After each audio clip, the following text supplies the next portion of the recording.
I could tell you stories about how he grew up incredibly poor, so it's a very American success story, rags to riches, right? We love those kind of stories.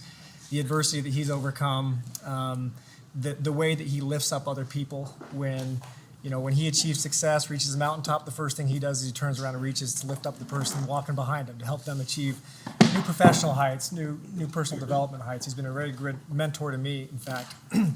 But one thing that you don't hear a lot about that I think is worth commenting on is his charitable side. We see these videos. We're going to play a little clip here. If you don't know who Heavy D is, you're going to get a brief introduction to him.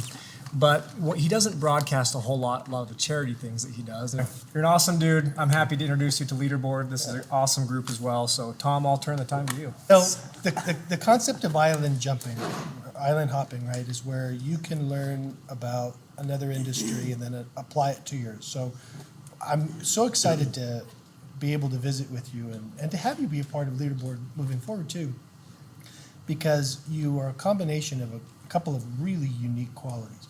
You have a great business mind. You do, and you don't like being called smart. We called you smart earlier, and you're like, what? Yeah, you have a great business mind, and you have a charm to you, and you have a craziness about you, and you also have a great mind for what things are going to look like on camera. Yeah. And but what I really want to know is, what kind of kid were you? What kind of kid was I? Like, go back like the prime years, like 10, 11, 12. Kenny, you want to tell the story? Man, this I mean- guy. So we knew each other when we were young. Like skateboarding, working on trucks, motorcycles. This is our 5th or 6th grade graduation. I had my motorcycle down the gas station. He took it for a wheelie. Just ripping down the road, and cop comes and hands him my motorcycle, and away he goes. But he was always a good time. Always up to something, though. That was fun. Always an adventure.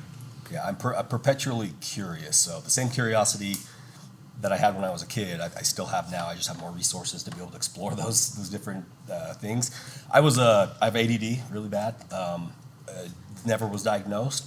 As far as when I was a kid, my mom refused to get me diagnosed because she didn't. Well, I mean, she knew, but she didn't want a doctor to come in and put me on Ritalin or something like that. So I'm glad that she didn't, because I think a lot of my creativity comes from ADD.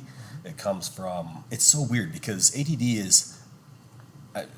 Dave Neeleman, the JetBlue guy that we met with a few months ago, it's fascinating to hear somebody who has ADD like me talk about it. And I've really, really started to dive into learning what that's about. Like, ADD, everybody just thinks you're hyper and you can't focus, but it's not. You hyper focus. You find things and you just zone in on them so hard that nothing else in the world exists. And that's allowed me to do some really cool stuff because I get really passionate, really excited. Like, for example, right now I told you the story earlier. My eyes are destroyed right now. They're bloodshot because I was in a mine yesterday for 8 hours in a mine shaft trying to find the body of a missing person that I've just become obsessed with. Missing since 2009. Yeah, Susan Powell, if you guys are familiar with the case, we've got a really good lead on where she might be. And so we are literally mining, been mining for the last 12 hours. That was more than that. Mining's hard work. This is a passion project, It's passion, yeah. It's and 100%. you're recording it.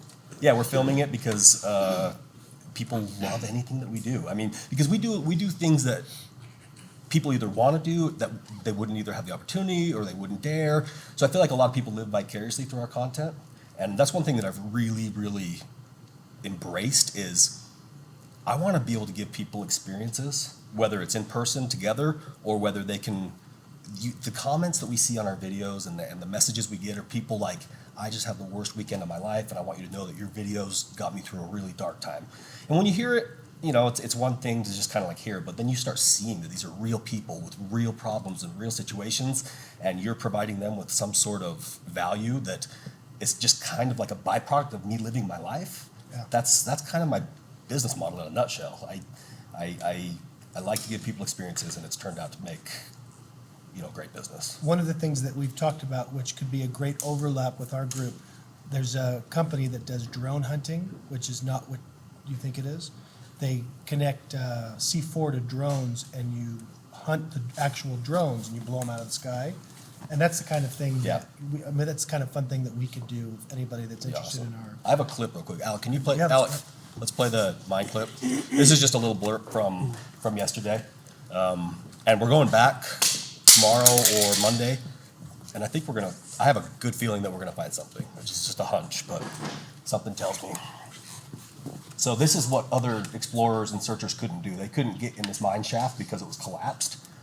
So I took my big crane truck out there, and we're using the winches to go down and pull up the debris and get access to the bottom of the mine shaft.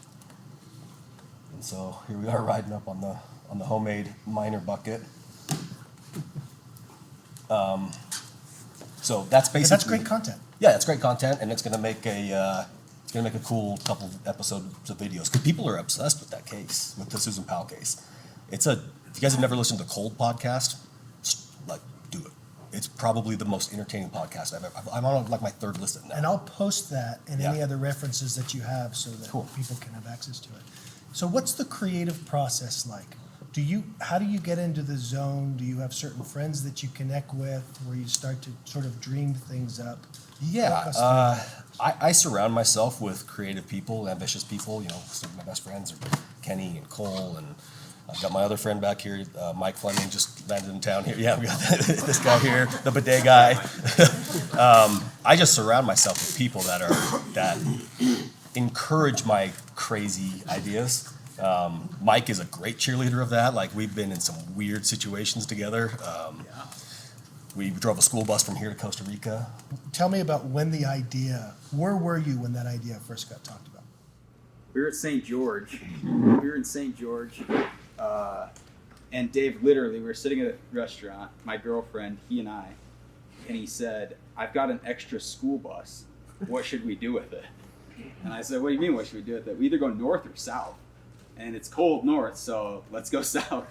And so the plan was to go to Panama, and we cut out all the seats and got 10 of the homies to pile in, and we ended up in Costa Rica. And is this turned into an episode? No, this was before we filmed. This was back in 2012. This was just for fun. We just did it for the memories, just for the giggles. 10 days? We got lost in El Salvador, and it took us about 10 days to get there. And then we left the bus and we all flew home. So the idea comes up. We have a bus. So I'm a strong visualizer. I grew up with parents that bought the Tony Robbins Personal Power cassette tapes, and I great didn't. stuff. Yeah, it's great stuff. But when I was a little kid, I would just hear like bits and pieces. But the things in personal development world that I would hear, they would kind of resonate, with me. And one thing that really stood out was this visualization thing. And so I'll have an idea, and then I have a photographic memory, so I'm able to build models in my head of what things could look like and what they, might look like if I got involved. And then I'm able to take it one step further, and I'm able to feel the emotion and the excitement of living that future visualization. So one example of this is I really wanted a helicopter. When I got home from a mission, I was 21, I went for a helicopter ride thinking I was gonna be a professional helicopter pilot. And I became obsessed with helicopters. But I didn't necessarily want to make it my living, A, because back then I was so young and poor I couldn't afford to get the training, and B, I just wasn't ready to make my mind up yet. But after this helicopter ride, I would drive down the road in my truck, and the guy gave me like a 30-minute tutorial on how they work. And so I would put my hand right here as if I was holding what's called the collective in a helicopter, and then I would put my hand on the steering wheel like this, and I would drive down the road and just practice flying my helicopter, but I was in my truck. And I genuinely, in some of those moments, would feel like, I'm flying. This is the best feeling in the world. I'm enjoying this. This is like exciting. You're actualizing. I'm actualizing it, and I'm able to feel those. That's, like I said, the biggest, most important step in visualization is actually feeling how you're going to feel when you're achieving what you're visualizing. Right. And that's become a powerful tool for me. And so the ideas come from curiosity. They come from challenges. They come from people saying you can't do that. I love it when people tell me I can't do things, for good and bad, to be honest with you. Ask my wife. There's a good side of that, and there's a bad side to that. But for the most part, I've learned how to get under control, and I think that's, the first 30 years of my life, I feel like I just needed to experience everything, and I still feel this way. But I'm starting to get to the point now where I can experience things and know how they're going to feel without ever having to actually do that certain thing because I've done enough stuff similar to it that it allows me to live my motto, which is enjoy the ride. Just enjoy every day. I think, all of us in the business world, we've all found ourselves in situations where we're working towards that one big thing or building the business. And then once we get that, then we're going to be able to celebrate and enjoy. And some of you guys I know have had great exits and that's a thing. But it's really, really a lot more enjoyable to just celebrate the little wins along the way and not have to hold yourself back for the moment that you're working towards. Because every day should be the moment. And that's one thing that's why our content is so diverse. I want to be able to do something every day that scares me or excites me, or makes me uncomfortable. Yeah, you've got 3 million Instagram followers, 1 million plus subscribers to YouTube, and as I've tried to understand your business model and your brand, these people trust that when they watch you, they're going to go on a ride with you. Yeah. Can you walk us through the creation of your social media platform? I was surprised to hear that you don't hire anybody to do this, that you really do it yourself. Yeah. What's that been like, and what lessons have you learned from that? So for me, social media, and that's how our business was originally formed back in 2012. We were starting to put diesel truck content on Facebook. And I never thought anything of it. It was just me and my best friend, Diesel Dave, and I'd send him out to an auction to drive a truck home, and he'd send me a funny selfie video driving the truck and doing something goofy. And I was like, that's funny. I thought this was cool, so I'm going to put it on the internet. And when I put it on the internet, all of a sudden there was like 100,000 people that thought it was funny and cute too. So we just started putting our lives out there. We've never been on TV show. On the TV show, we act. You have to act on reality TV. It's not real, so just sorry. I'd never wanted to be that guy. I don't want to be the guy who's different in person than you see online. And I think that's why our profiles have become so successful, is because people see something that's relatable. I want to be a relatable guy. I mean, owning a helicopter makes it hard to be relatable, but I do it in a way where I kind of pull back the curtain and show people the reality behind some of the stuff, and in kind of erasing a little bit of that like mystique, like that mystery behind crazy lifestyles like mine. People are like, oh, you know what? I could probably do that. And it becomes relatable, and that's why people start to follow our story and they get invested in it. So everything I post online is real. So anything that you see me put out is real, and if you see like an ad or something that doesn't feel real, it's because we had a sponsor who needed us to say something verbatim, which we rarely do anymore. Yeah. I just try to be myself and try to be relatable, and people see that, they feel that. Controlling my own social media, showing sides of me that are maybe a little bit vulnerable that most people wouldn't show because it's not that glamorous, and that's the stuff like that people eat up. Like a video of me talking in my backyard in Spanish making tacos is like one of my biggest videos last year, and it's because the Mexican people are like, this guy, like he's talking to us, he cares about us. And then one of my biggest things is I'm trying to constantly bridge the gap between, especially with Latinos and white culture. I'm constantly trying to help people understand that it doesn't have to be the guys south of the border. I have a tendency to, when I want something, it's like a matter of minutes before I make it happen. And it can be big, small, crazy, it doesn't matter. That ADD that I have allows me to really hone in and focus until I'm able to achieve it. Fantastic energy. People like you.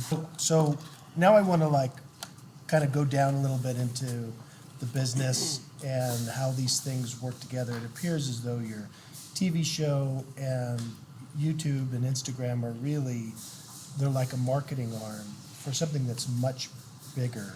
Can you map out for us kind of your business interests and the different things that you do? My business, I never knew what I wanted to be when I grew up. I had no idea. But one day when I was a little kid, I was like, I want to drive monster trucks. I want to be a monster truck driver. But yeah, as I got older, I'm like, I don't want to be a monster truck driver full time because I'm more than that. But I became a monster truck driver as kind of a side deal that we just did, and we grew one of the largest monster truck franchises in the world in a matter of like 12 months. And I was able to do all the fun things that a monster truck driver can do, and none of the bullshit, none of the having to haul your truck around from show to show. And like I would fly into a city, jump in a truck that was fully prepared for me, blow the wheels off of it, catch it on fire, and fly home and get paid to do it. So I've just figured out a way to be able to do those certain things. And in doing that, like I said, I've created a lifestyle that people, a lot of people, especially, my demographic, 18 to 45-year-old men, are just glued to. And so as long as I'm honest with them and I'm able to provide value, they'll buy from me. And I've found that it doesn't matter what I'm selling. If I have a product, we were talking about, trailer hitches earlier. If I go out there and say, hey, this is a trailer hitch that's pretty sweet and I actually believe in it and I'm proud of it, you guys, if you want it, here's a discount or whatever, we can sell a couple $1 million worth of anything in a matter of hours. 2 months ago, we ran a promotion called the Power Box. That's another thing. I guess you could say my stamp on the business world would be we've kind of pioneered and perfected sweepstakes in the automotive space. So if you guys have ever seen companies like Omaze and all these other companies that are giving away, big stuff, cars, houses, we were doing that before them, and a lot of those big companies copy and pasted our contest rules because we created the sweepstakes back in 2012. And I'm not saying that people didn't give away cars before that. We just did it on a way that the way that we set it up, everybody's followed like to a T. And I actually put on a academy, we call it the Heavy Academy down in Vegas, where people paid $6,000 for a ticket to come learn how to do these sweepstakes, and we sold out, twice.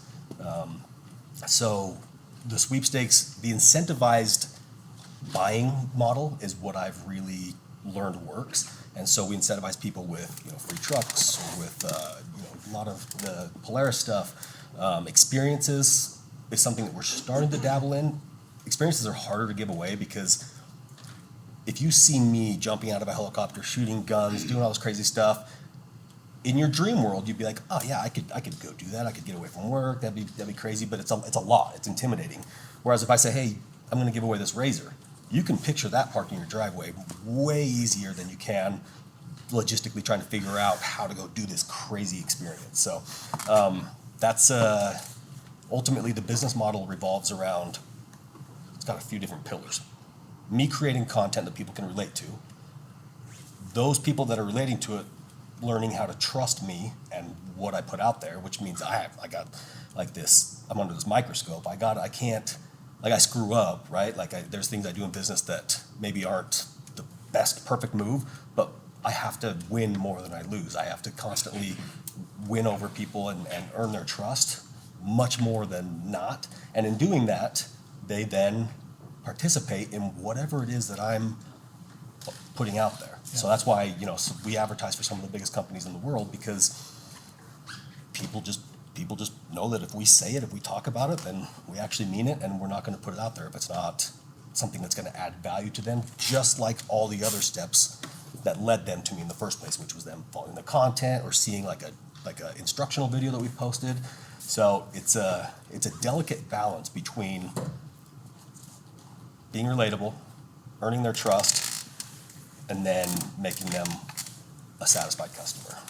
Yeah, you talked about making mistakes. Authentic mistakes are not only forgivable, but you actually can fall forward. Every time I make a mistake like that and own it, I do. But if they feel like you're being dishonest with them, this has been an elaborate ruse where then all of a sudden they're not going to watch it's game over. And there's too many people that do that. Too many people that are afraid of the consequences of maybe being vulnerable or saying that they were wrong. It's like one of my favorite things to do, just because every time I do, people are like, you know what I mean? They it's just another component of being real, and they know that if I'm gonna put that out there, air that dirty laundry, that part of my life, and I'm not talking crazy stuff, but definitely mistakes. It'll make them buy 10 times more than what they were going to buy because they trust me more, because they know that if I screw up, I'm going to make it right. It's the same thing with being a parent too. Like, it's a great parenting thing, like to be able to say to your kids, I'm a horrible parent. And they can say, well, yeah, you are. Okay, good. We're both on the same page. I am trying. You've got little kids, and I really want to know what's the funnest thing you've done with your kids so far. So I've got a 10-year-old daughter named Charlie, and she's like mini me. She is the most overly confident. I refer to myself as overly confident all the time because I guess it's the better way to put it is I have no right being as confident as I am, but I just am. And so she got that. And it's so fun to watch as she interacts with other little kids, you know, try to hurt her feelings and stuff like that. And she just can't be bothered. You never see her concerned about what other people think. And I think that's one thing that I'm like proud as hell that I was able to pass down to, I think, all my kids is we just don't care. Like, I don't care whether you like me or you don't like me. I mean, I would prefer you to like me, and I'm going to do everything I can. But if you don't, I don't like. Just move on to the next one. So we don't get hung up on stuff, which in my industry is really hard because it's a lot hard for a lot of people. Because trolls, you know, if you read online comments, if you're a high-profile person, Who are these people? some of those, yeah, I don't. But that's the thing, I don't even read it. And if I do, I'm reading it because I'm just laughing. I'm just like, I'm not taking any of it. None of it's real. Yeah. Whatever you see online isn't real. I read mine to my family. Yeah, it's great. I read right? them. We'll sit around and Yeah. And some of my best videos have been me responding to trolls and haters and stuff like that, just as like kind of gimmicky responses. But going back to my kids, one of my biggest concerns is creating. I gotta help my kids understand what reality is. My biggest fear is that I'm going to set them up for failure by helping them have all these cool, fun experiences and stuff. I never thought I'd have this problem. It's a problem I never, you know, as a parent, you want to be successful and you want to give your kids everything. But once you start being able to give them everything, you have to be like, whoa, like, I need to throttle back because you need to do this for yourself. And you need to understand what real life is. And you need to be relatable because otherwise people aren't going to like you. Have something that is, I mean, it's such a gift. I mean, you have the ability to just dream something up. I do. And through power of will and energy and the team that's around you to make it real. Where'd you learn how to do that? So here's the thing. Kenny grew up with them. I've always been a very strong visualizer, but I didn't know what I was doing. I just thought I was daydreaming or having crazy thoughts and ideas. And then suddenly, like, you guys ever done a vision board? Yeah. It's got like the starting point, right, of like your personal development journey. It's eerie. Like, it is. Did you hit everything? Dude, like, down to the color of the dog, like the shape of the house, the color of the monster trucks. Like, I put all this stuff on there when I didn't have $100 in my bank account. Anyways, I grew up doing this stuff. I didn't really know what I was doing. Got home from my mission. Kenny and I connected. In high school, we were like kind of buddies, kind of not. And then after the mission, we just met and reconnected. And I don't know where you heard about it, but he introduced me to The Secret. You ever seen that show? And we used to watch The Secret. We probably watched it 100 times for some reason. And it explained everything that I had already been living and doing my whole life in a way that I was like, oh, this is neat. Like, so this is a thing. Like, this isn't just I had a good idea, daydreamed it, and was able to accomplish it. It's like I can use this as a tool. And so that's when I really started to accelerate everything, is when I was 21, 22, and I just started literally like closing my eyes, and at night before I would go to bed, I would put myself in whatever situation I wanted to be in, Right. whether it was a new truck or, Right. I mean, my thinking was smaller back then, and as I've accomplished more and more, it's gotten bigger and bigger. The Secret was a big deal for me. Visualization, manifesting, and it gets a bad rap because everyone says, oh, if you just, you use words of affirmation and you'll manifest anything good and positive. There's so much more to it than that. That's a Okay. great place to start. To Tony Robbins' concept of massive action. Yeah. It's like you got a dream, you have to actualize, and then you have to just grind. I feel like the reason I've been successful is because I'm an average guy, but I don't really know how to calculate risk. It's whether I don't know or I choose not to. I don't want to know. I just let it go. So I can go into any situation, and yesterday we almost rolled our giant semi-truck wrecker off of a cliff, and you could tell my guys people were fairly tense. No hands. Normal people would have been, yes. And I was I have this uncanny ability to only focus on being successful. And if it meant me not rolling that truck off the cliff, and that was the successful route, then that's what was going to happen, no matter what. Against common sense, sometimes it's like, your truck's tipping over. And it's like, no, I'm fine, I'll get it off. And I did. I got it off the mountain, and I almost rolled, and we got some great footage of it, and we didn't, because I have a tendency to be able to just use that ADD, that hyper focus, and focus on how I want things to be, not how they could maybe accidentally go. And so that's a longer way to describe me saying I don't know how to calculate risk. It's just I don't want to. I feel like whatever you're focusing on, whether it's not getting hit by a car or getting hit by a car, it's gonna happen. Wherever you're looking, that's Wherever you're looking is where you're going, exactly. And sometimes we forget, that. You obsess about the risk, Yeah. you're gonna go there. Exactly. So I don't risk whatever. I want to open it up to everybody for questions, but before we do that, mentors. Who have you looked up to? Who's been helpful to you, and who have you I've got, used sort of as a guiding star? Some great mentors in my life. My dad, he passed away in 2007, but he was, Kenny knows my dad. I don't know if anybody else here does. My dad was a Green Beret. He survived a brain tumor that was the size of a golf ball when I was born, and he had done a VHS tape interviewing himself so that I could know him, because he was going to be dead before I was old enough to know him. And he was we call him the Energizer Bunny, because he just kept getting dealt really shitty hands and just come out of them somehow. And, but he was in the top 1 percentile of the military fitness. He was super fit, and then he got hit with this tumor, and it just wiped out everything. He went through chemotherapy, rocked his world, but he was always just so damn happy. No matter what it's like the story of Job in the Bible. There's so many comparisons between those two. It's wild. So I learned to. He's also a guy who went on a mission to Germany and baptized 50 people. German missions baptized 1 or 2 people, if that. He was a convert to the church when he was 17. I learned perseverance, I think, from him. So that was my first mentor. Kenny has been a good mentor of mine, and it's cool because him and I built businesses right at the same time. We both entered college together and dropped out the same day. Literally, we were just this is dumb. And he started, buying and selling houses, and I started buying and selling everything. And then, it was fun to be able to grow together.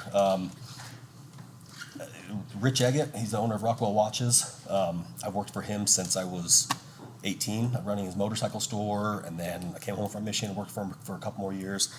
Rich deserves to be so much more.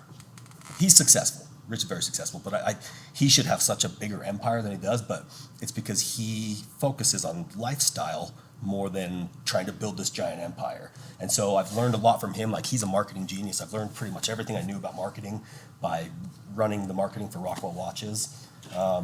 He's the guy that I called when I was like, hey, I'm thinking about giving away a truck. Should I do this?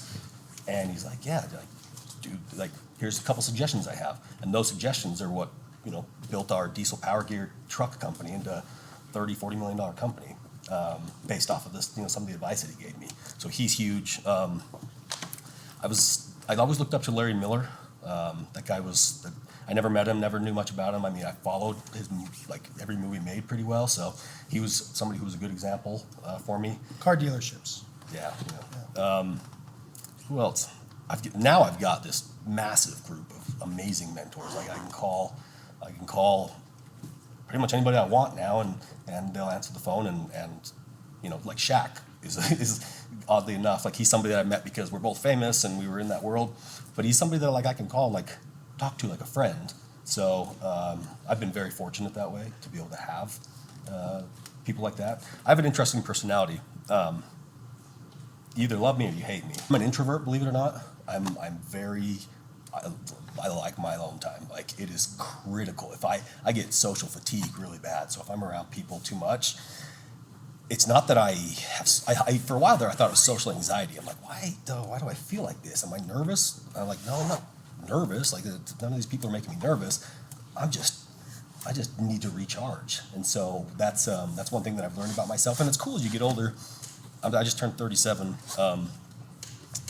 Learning new things about yourself when you've been in this body for 37 years and you think you probably already know everything, and then you start finding things out that you're like, you had no idea. So I'm learning about ADD. I'm learning about how to manage it. I'm learning like all these little hacks. I'm big into like biohacking, if you guys are familiar with that. So I try every supplement, every vitamin, every mineral under the sun. There's things that I'm really good at, and there's things that I'm not good at and I'm never going to be good at. So I just probably shouldn't even, let's not focus on those. Let's go amplify my strengths. And so that's one thing that I'm constantly, that's probably the most enjoyable, fun thing I'm doing right now is learning new capabilities that I have. That's why I wanted to, become a monster truck driver, and I became a great monster truck driver. I won shows and championships and trophies and I got my awards up there as like rookie of the year, for a guy who just joined the league. Whatever I do, I want to be the best at it. And that's pretty much just, if you follow what I do, I want to be the best at everything that I'm involved in. And if I'm not, I don't get frustrated and quit. I just trick myself into thinking that I'm better than the guy who's actually better than me. And so I get the best of both worlds. I'm either really good or I believe that I'm really good. Love it. Over Christmas, we stayed up at a cabin, really cool cabin that we're looking at buying up in Logan Canyon, and flew the helicopter up there, had all of our toys and stuff up there, and unloaded the family. And I was kind of like griping and moaning about like tromping through the deep snow with the bags, unloading the helicopter, took the family to the cabin, and I caught myself really quick. I was like, am I really, really complaining right now? Am I really being negative about this? And I pulled out my phone and I did a selfie video. Kind of like, when I get on camera, I go straight to TV Dave. It's just like very animated. And so I write to myself, I'm doing a video that I'm never planning on showing anybody. And I needed to talk to myself and remind myself that I'm very blessed. I'm very fortunate. I'm very lucky. I've worked hard, but like, I wanted to make sure that I never forget the gratitude that I was feeling in that moment, because, the opposite of feeling negative is feeling grateful and feeling positive. And I was able to flip the switch that quickly for myself and record it and document it. It's like one of my most cherished videos that, I just did for myself, because it was me reminding myself to stop, take a breath, enjoy the ride, be grateful, and I've caught myself in the past forgetting to do that sometimes, forgetting to be grateful for everything that I have, and forgetting to realize that my life is extraordinary. And the more I remind myself, the happier I am, because it allows me to live in the moment rather than the best advice I could ever give anybody is learn how to live and cherish the moment, like enjoy the shit out of every single day while still having that thing that you're looking forward to down the road. It doesn't have to be one or the other. Mm-hmm. I hear too many personal development people saying, you gotta like suffer and bleed and pay your dues along the way, and they paint it as if you're supposed to be miserable until you hit that thing that you want. You don't. You gotta enjoy like every little win. Yeah. And so that's one thing that I've learned, and I think that mentality would help even with like the depression epidemic. So many people are on antidepressants, and I understand that. I felt depressed before, but I think it's because we all get so wrapped up in living in anywhere but the moment. You can live in the moment, man, pretty awesome. Yeah. A lot of happiness, a lot of serotonin comes in that moment. It comes just being there. And that's one thing that I've been studying the brain a lot lately. And there's a Dr. Daniel Amen. I don't know if you guys ever heard of him. He's a brain doctor. He owns Amen Clinics. And he talks a lot about, this is the problem that I never expected to have, by the way. When you think about becoming rich and successful, and you guys all know when you've made money, it gets harder and harder to feel fulfilled sometimes. And he talks about wearing out the pleasure centers in our brain. And so, like a alcoholic or somebody who's, a drug addict, they're constantly hitting that pleasure center with whatever it is that'll release the dopamine and the, those feel-good chemicals. And eventually, those pleasure centers just say, you poked me too hard. I'm squishy now. I can't create those moments for you. And so he says something that really, really resonates with me, and it's drip, don't dump dopamine. So I think that's what I've started to learn how to do by enjoying these little moments throughout my life rather than waiting for that big one moment that's going to make me insanely happy. Yeah. Dan Sullivan talks about how our goals and objectives are like a horizon, and the problem with using a horizon as your focus is that the horizon is a concept, not an actual place. Yeah.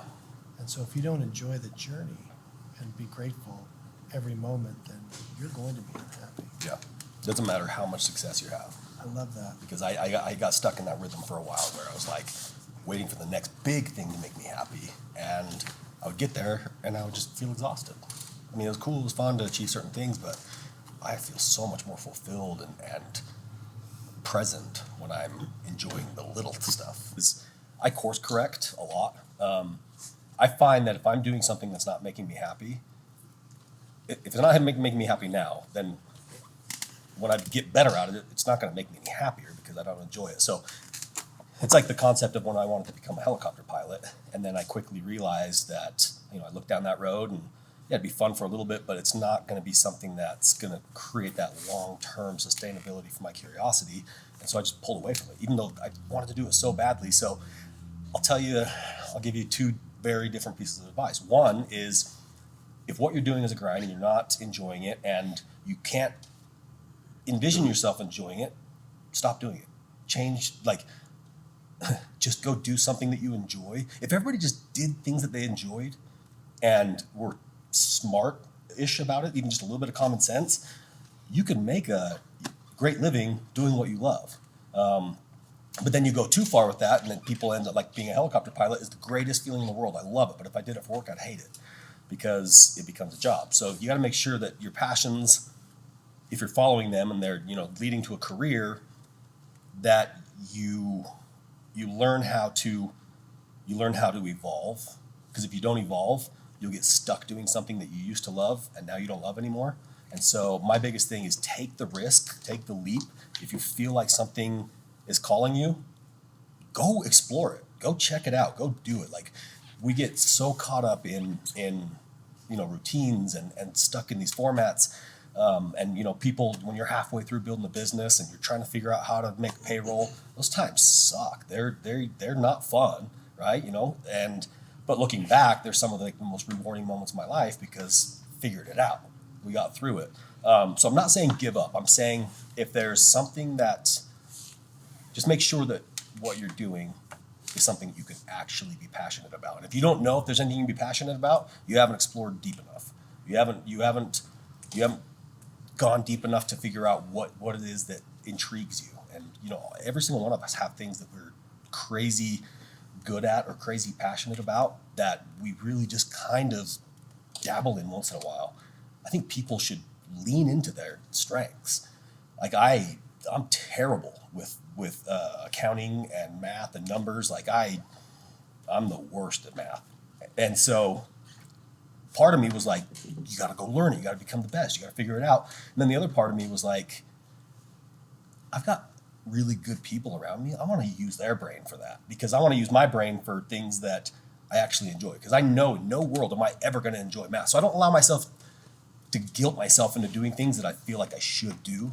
I come from a really smart family. Like my brother's a professor at the U.